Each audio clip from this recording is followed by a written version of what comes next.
Item ಯಾವುದೇ ಇರಲಿ try ಮಾಡಿ Aachi chicken masala. IAS Rohini Sindhuri IPS D Roopa ವಿವಾದಕ್ಕೆ ಸುಪ್ರೀಂ ಕೋರ್ಟ್ ಬ್ರೇಕ್ ಹಾಕುತ್ತಾ ಇಬ್ಬರ ನಡುವಿನ ಜಗಳಕ್ಕೆ ಬ್ರೇಕ್ ಹಾಕೋದಕ್ಕೆ ಮುಂದಾದಂತ ಸುಪ್ರೀಂ ಕೋರ್ಟ್ ಇಬ್ಬರು ಮಹಿಳಾ ಅಧಿಕಾರಿಗಳ ರಾಜಿಗೆ ನ್ಯಾಯಾಧೀಶರನ್ನ ಸುಪ್ರೀಂ ಕೋರ್ಟ್ ನೇಮಕ ಮಾಡಿದೆ.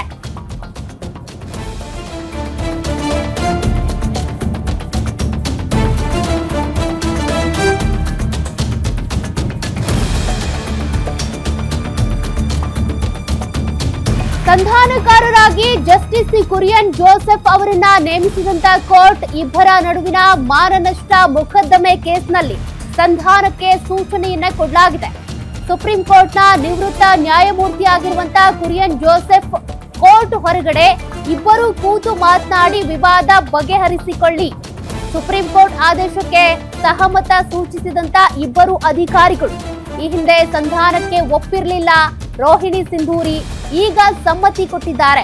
ಇಬ್ಬರು ಉನ್ನತ ಹುದ್ದೆಯಲ್ಲಿದ್ದು ಹೀಗೆ ಜಗಳ ಸರಿಯಲ್ಲ ಅಂತ ಸುಪ್ರೀಂ ಕೋರ್ಟ್ ಹೇಳಿದೆ.